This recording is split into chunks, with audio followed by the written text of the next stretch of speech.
Hydrogen மூலமாக உருவாக்கக்கூடிய மின்சாரத்தை பயன்படுத்தி இந்த ரயில் இயக்கப்படுகிறது. சுற்றுச்சூழல் மற்றும் மின்சாதன பொருட்களை குறைக்கும் விதமாக இந்த ரயில் உருவாக்கப்பட்டிருக்கிறது. ஹைட்ரஜன் மூலமாக இயங்கக்கூடிய ரயிலை தொடங்கி வைத்திருக்கிறார் பிரதமர் நரேந்திர மோடி. விவரங்களை செய்தியாளர் ராஜேஷ் விவரிக்க கேட்கலாம். ராஜேஷ், வணக்கம். இந்த ரயிலின் சிறப்பு என்னவாக இருக்கிறது? விவரம் என்ன? தனலட்சுமி, இந்தியாவினுடைய முதல் ஹைட்ரஜன் ரயில் சேவையை பிரதமர் நரேந்திர மோடி இன்று தொடங்கி வைத்திருக்கிறார். இந்த ரயிலானது ஹரியானா மாநிலம் ஜிந்த் நகரிலிருந்து சோனியாபட்டுக்கு இயக்கப்பட இருக்கிறது.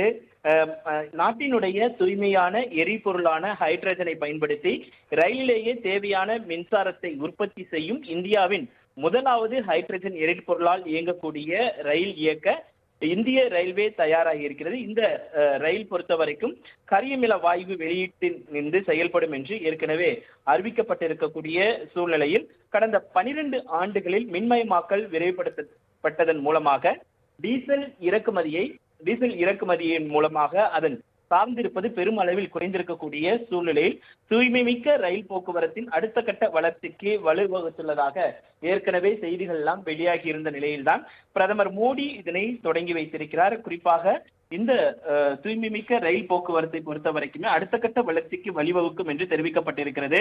99% அதிகமான அகல ரயில் பாதை வழித்தடங்கள் மின்மயமாக்கப்பட்டிருக்கக்கூடிய சூழ்நிலையில் மேல்நிலை மின்சார கம்பிகள் மூலமாக செயல்படக்கூடிய மின்சார ரயில்களை போல அல்லாமல் ஹைட்ரஜன் எரிபொருள் இயங்கக்கூடிய ரயில் ஹைட்ரஜன் மற்றும் ஆக்சிஜனுக்கு இடையே ரசாயன வினை மூலமாக ரயிலேயே மின்சாரத்தை உற்பத்தி செய்யும். இதில் நீராவி துணை பொருளாக மட்டுமே வெளியேறும் என்று குறிப்பிடப்பட்டிருக்கிறது. மேலும் நீராவி டீசல் என்ஜின்களை போல் ஹைட்ரஜன் ரயிலும் சொந்த ஆற்றலை கொண்டிருக்கிறது.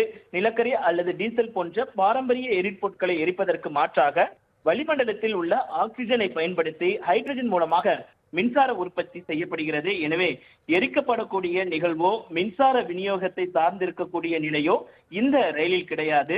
தூய்மை மிக்க ஹைட்ரஜன் தொழில்நுட்பம் மூலமாக ரயிலிலேயே மின்சாரம் உற்பத்தி செய்யப்படுவதால் நீடித்த போக்குவரத்தின் எதிர்காலத்தை முன்னெடுக்கக்கூடிய மிக சிறந்த பசுமை ரயில் போக்குவரத்து முறையாக இந்த முறை இருக்கும் என்று ஏற்கனவே தெரிவித்திருந்தார்கள். இந்த இயக்கத்திற்கு துணையாக ஹைட்ரஜன் கசிவு, வெப்ப தீப்பிழம்புகள், புகை கண்டறியும் திறன் கொண்ட பல அடுக்கு பாதுகாப்பு அமைப்புகளும் இந்த ரயிலில் பொருத்தப்பட்டிருக்கிறது. ஜிந்த் சோனியாபட் வழித்தடத்தில் மணிக்கு 75 கிலோமீட்டர் வேகத்தில் இயங்கும் திறனும் மணிக்கு 110 கிலோமீட்டர் வேகத்தில் செல்லக்கூடிய வடிவமைப்பையும் கொண்ட இந்த ரயில் 89 கிலோமீட்டர் தொலைவிலான இந்த வழித்தடத்தில் பாதுகாப்பாகவும் விரைவாகவும் செல்ல முடியும் என்று இந்த ரயிலின் சிறப்பு அம்சமாக இருக்கிறது. அதனை தான் நாட்டில் முதல் ஹைட்ரஜன் ரயில் சேவையை பாரத பிரதமர் தற்பொழுது கொடியசைத்து தொடங்கி வைத்திருக்கிறார். தனலட்சுமி, விவரங்களுக்கு நன்றி ராஜேஷ்.